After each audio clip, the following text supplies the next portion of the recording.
diferencia entre corrección y castigo. Hablamos la importancia de la corrección en reformar y enseñar y guiar, mientras que el castigo se enfoque en sancionar una mala acción. La corrección puede ser amor, porque el Señor al que ama disciplina y azota al que recibe castigo. Entonces, nosotros tenemos nuestros hijos, así como Dios nos ama y nos disciplina, así mismo nosotros tenemos que corregir a nuestros hijos con amor, no con ira, porque habemos padres que tratamos mal a nuestros hijos, con ira o los que tienen esposa. Entonces no es correcto con ira, todo es con amor. Ahora vamos a la naturaleza de la fe. La única palabra describe la pena total del pecado es muerte. Son tripartitos: física, espiritual y eterna. La muerte física: el hombre fue creado con la capacidad de ser inmortal y no tenía que morir si obedecía la ley de Dios, pero Dios lo dejó a Adán en el paraíso, en el cual ellos desobedecieron a la voz de Dios, que está en Génesis 2:17, porque ellos tenían que morir por la desobediencia. Amén. Ahora, la muerte física. El hombre fue creado con la capacidad de ser inmortal. Él no tenía que morir si obedecía la ley de Dios, pero Dios lo dejó a Adán el día que él comiese, ciertamente morirá. El Señor, cuando ellos comieron del fruto prohibido, entonces ellos tenían que morir espiritualmente.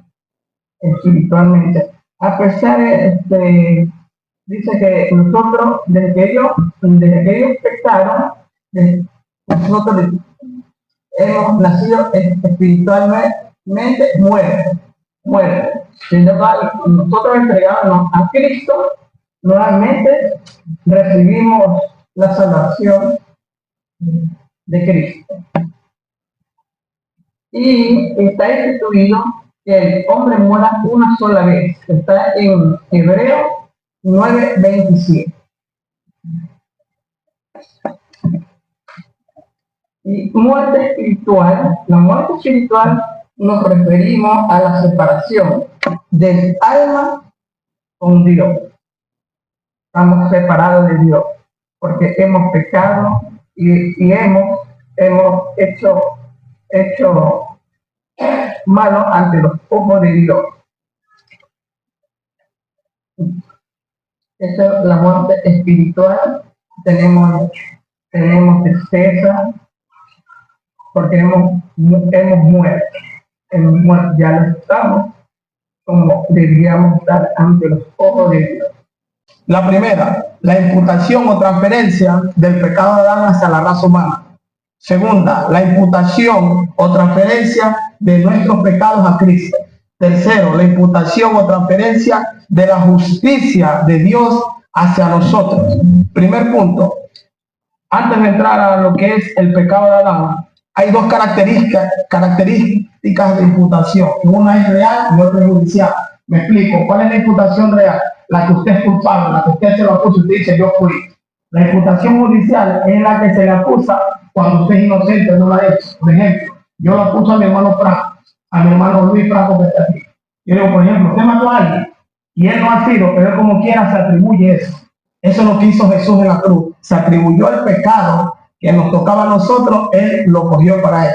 Y quiero desglosar el primer punto, que antes de desglosarlo, la imputación o transferencia del pecado de Adán, es necesario que vayamos al libro de Romanos 5, a la altura del capítulo 12. Si usted gusta, anótelo, porque es muy interesante. Y dice, leemos en el nombre del Padre y del Espíritu Santo: por tanto, como el pecado entró en el mundo por un hombre y por el pecado de la muerte, así la muerte pasó a todos los hombres por cuanto todos pecaron.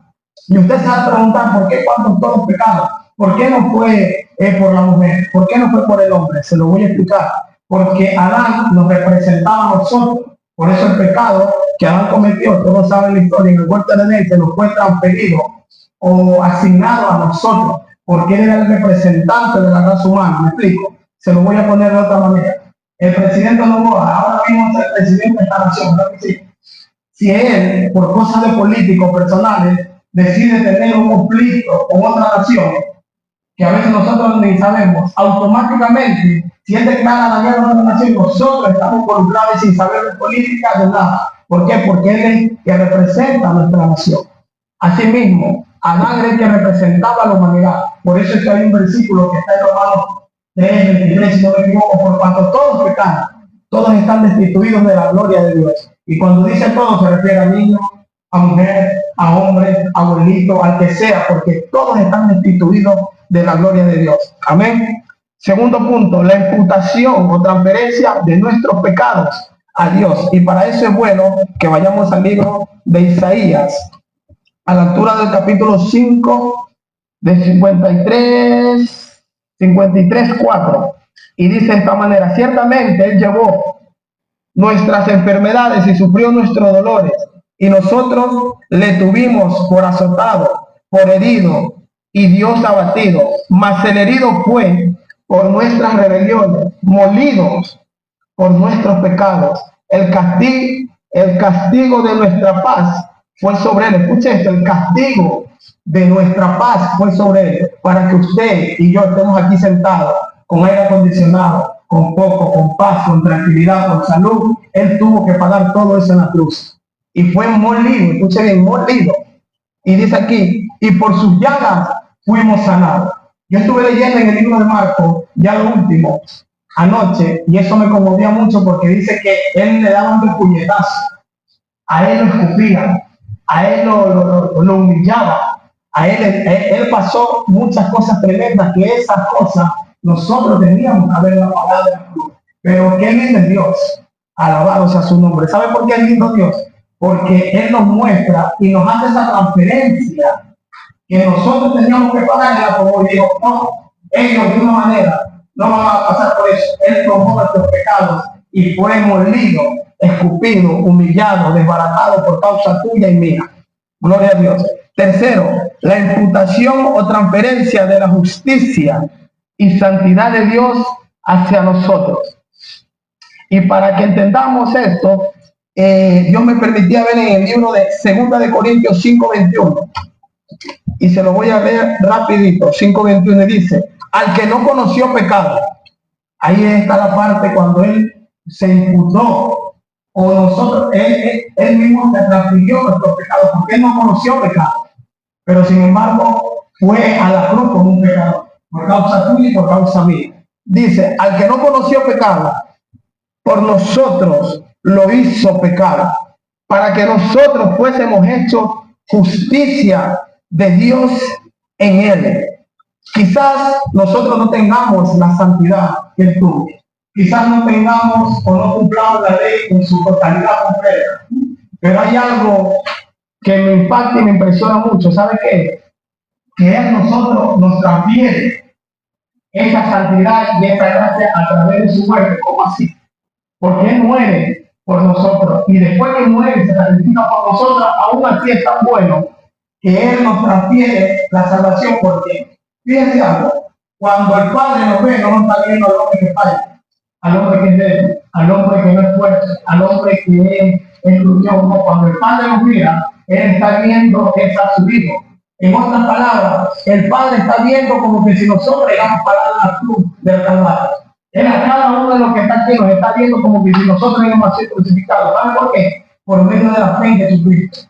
Para obtener esa gracia es importante acercarse a Cristo por medio de la fe. Y con esto culmino porque es muy largo, pero es un resumen que hay que dar. Yo creo que usted lo ha entendido. Hay que cuidar y no hay que tener en poco el sacrificio de Cristo en la cruz. Porque Él imputó Él imputó todo lo malo de nosotros y nos transfirió lo bueno. Y hay que cuidar la salvación con temor y temblor. Mi tema de exposición trata del pecado y la ley de Dios. Ahí tiene el contenido. Ya, definición y origen del pecado. ¿Qué es el pecado según la Biblia? Es acción, palabra, pensamiento. El pecado se manifiesta a través de acciones, palabras y pensamientos que van en contra de la voluntad de Dios.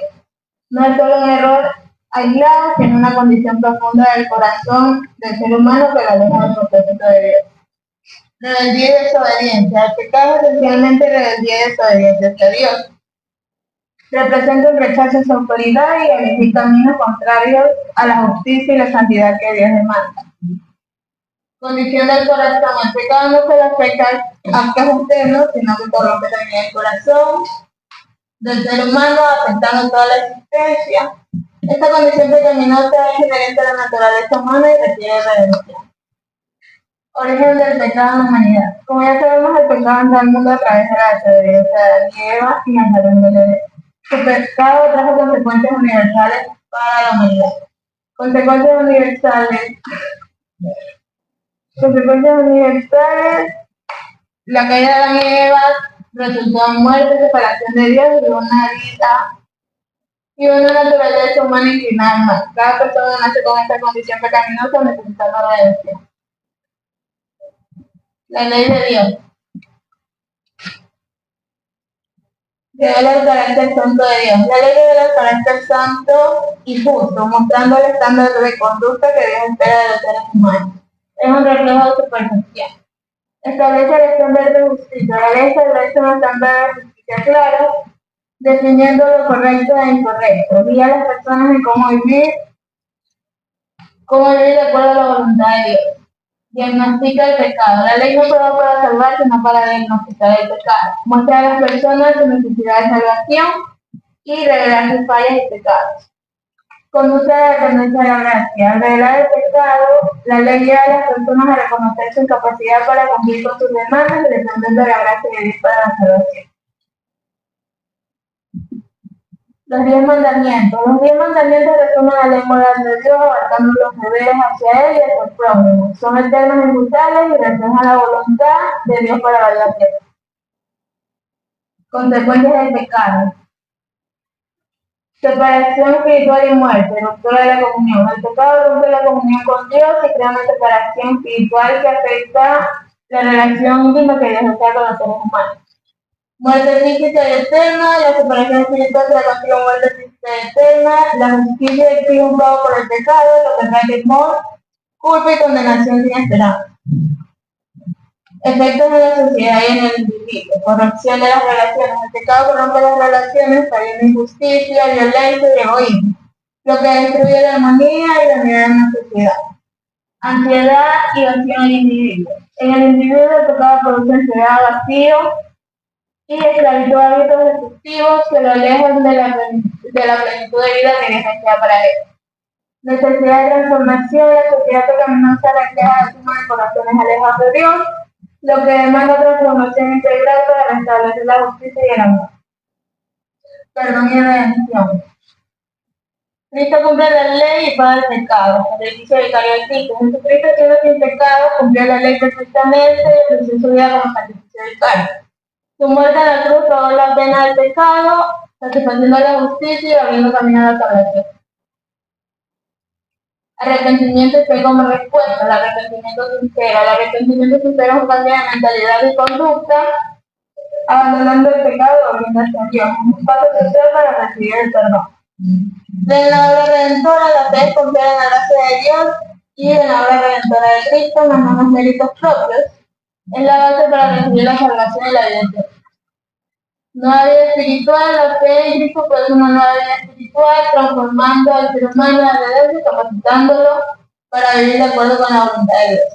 Dependencia de la gracia. El creyente reconoce su incapacidad para salvarse por sí mismo y depender completamente de la gracia de Dios para la salvación y la santidad. Vida nueva en Cristo. El Espíritu Santo transforma al creyente. Regeneración espiritual. Al recibir a Cristo, el creyente es transformado por el Espíritu Santo quien mora en él. Esta transformación comienza desde el momento de la conversión. Proceso de santificación, el Espíritu Santo lleva a cabo un proceso de santificación, transformando el carácter del creyente y produciendo frutos espirituales, tales como nuevos y padres. Obediencia desde el corazón, el creyente está capacitado para obedecer la ley de Dios, no por temor, sino por gratitud. La obediencia se convierte en un acto de amor a su Salvador. A mí me tocó el pecado perverso. Amén. Bueno, yo tengo, no es que haya en sí investigado, sino leído y haber sacado algo de lo que es el pecado perverso. Bueno, sí, una pequeña investigación, sí, la necesidad lo que puede hacer. Yo tengo, dice, el pecado perverso es una inclinación hacia el mal que se complace de hacer daño de manera consciente. Consciente es cuando nosotros hacemos las cosas sabiendo, ¿verdad? Entonces esa es la manera consciente en la que el pecado perverso se refleja en cada uno del ser humano. Amén. Dice también que nos aparta de lo que es la justicia, de la rectitud. El pecado perverso, como lo podemos ver ahora, en este tiempo, lo vemos vemos la maldad en las personas y ahí podemos reflejar o ver aquel pecado perverso que hace mucho daño y ellos no sienten en su vida si lo están haciendo o no, simplemente lo tienen ya dentro, simplemente lo expulsan si es de cometer algún asesinato, algún hurto, alguna maldad grave como ahora estamos viendo. ¿Ven? Entonces, de esa manera es que se puede ver lo que es un pecado perverso. En el libro de Números 16 podemos ver una pequeña reseña, porque no es como una historia, sobre lo que es de Coré, cuando este hombre, cuando el Señor escogió a Moisés y a Aarón para hacer cumplir algo maravilloso que fue de sacar al pueblo de Egipto, al pueblo de Israel de Egipto. Y ellos, cuando ya estuvieron en el desierto, este varón Coré fue un hombre perverso. Yo creo que todos nosotros tal vez hemos visto en alguna película o de lo que dice en la Biblia, que es muy bonito, amén. Cuando nos dice que él fue una persona súper envidiosa. Cuando el Señor o nuestro Dios escogió a Moisés, él desde ya mantenía una envidia dentro de su corazón y por medio de esa envidia él hacía rebelión con pueblo, con gente que él mismo llamaba, para hacer tal vez acusar a Moisés con cosas que no lo hacía, o sea, que no hacía mal, pero él quería hacer ver al pueblo que le estaba haciendo mal. O sea, yo quiero decirles con esto que Coré fue un hombre perverso, que él tuvo tanta envidia en su corazón que ahí se estaba reflejando esta palabra, el pecado perverso en su vida. Amén. Que hacía que de otra persona saliera maldad, que de otra persona saliera de sus corazones, o sea, que dañar los corazones de otras personas para poder hacer una rebelión en contra de Moisés cuando Dios ya lo había escogido. Entonces ahí podemos ver sobre lo que habla sobre el pecado perverso en la humanidad. Amén. Entonces, aquí lo que Dios nos ayuda es que nosotros debemos siempre de apartarnos de estas cosas para que nosotros podamos tener siempre una reseña que es nuestro Señor Jesucristo. Amén. Mi tema es sobre la naturaleza pecaminosa del pecado. La hice así, de un árbol que no da fruto, está seco, y el otro que está un árbol frondoso y que tiene frutos buenos. Sabemos que el pecado no consiste solamente de hechos exteriores, es un principio o naturaleza dentro del ser humano. Mientras que es verdad que los hombres son pecadores porque pecan, es un principio fundamental que los hombres pequen porque son pecadores. Son pecadores por naturaleza antes de que se conviertan en pecadores por práctica del primer pecado. Sabemos que viene el pecado desde el huerto de Adán, en la posesión de una naturaleza pecaminosa. Dice, todos sus descendientes han nacido con una naturaleza pecaminosa desde entonces que se ha resuelto, es un pecado. Jesús dijo que un árbol de fruto según su naturaleza. Así todo buen árbol da fruto, pero el árbol malo de malos frutos. Y de un buen árbol da buenos frutos. Eso lo tenemos en Mateo 7, 17 y 18. Entonces, eso es lo que representa lo que yo traje representando. Que de un árbol, no, de un árbol malo no va a haber frutos. Y del árbol bueno va a haber frutos y eso nos representamos nosotros mismos. Que si nosotros estamos llenos de pecados, vamos a reflejar el pecado, vamos a llevar a otras personas al pecado mismo. Pero si estamos en buen camino, vamos a reflejar ese buen camino hacia la humanidad, hacia las otras personas, y vamos a encaminar a otros a seguir el buen camino. Amén. Dice, Jesús estaba más interesado en cortar el árbol malo que en tratar de destruir el fruto malo. Por lo tanto, Juan el Bautista profetizó de él. Y ya también el hacha está puesta a la raíz. Los árboles, por tanto, todo árbol que no da buen fruto es cortado y echado al fuego. Eso lo tenemos en Mateo 3:10, que se refiere a que Dios no le agrada el pecado. Dios no es que lo corta poco a poco. Dios lo corta de raíz para no seguir dando eso mal fruto, pues no. Dice, esto también explica por qué Jesús condenó la mirada adúltera, al igual que el acto adúltero. Esto lo encontramos en Mateo 5, 27 y 28. Y dice, ¿y por qué condenó el enojo tanto como el asesinato? Esto lo encontramos en Mateo 5, 21 al 22, porque es este el principio el que lleva al asesinato. Esto se refiere de que la mirada también es pecaminosa, porque deseamos y codiciamos el pecado. Dice en su palabra que el pecado más fuerte para Dios es el adulterio. Y dice más abajo, dice, en conexión con la tentación y la mirada adúltera de la cual Jesús habla aquí, parece según Dake, yo pensaba que era un personaje, no, es un personaje diabólico, que desea todo lo malo.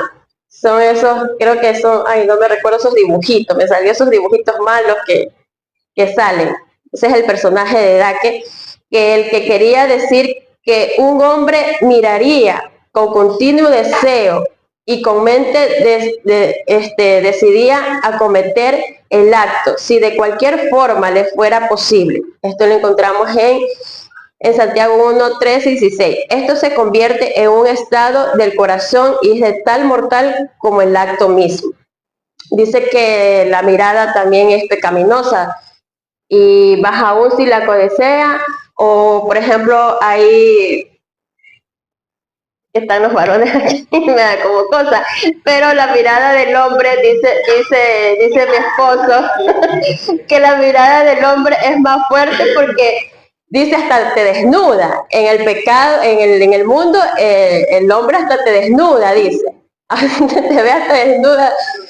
Sí, entonces dice, así sea que no vaya a estar en acto, pero la mirada es adúltera para Dios, porque se refleja, así sea que no haya cometido el acto, pero ya una vez que comete el acto, ya viene a dar,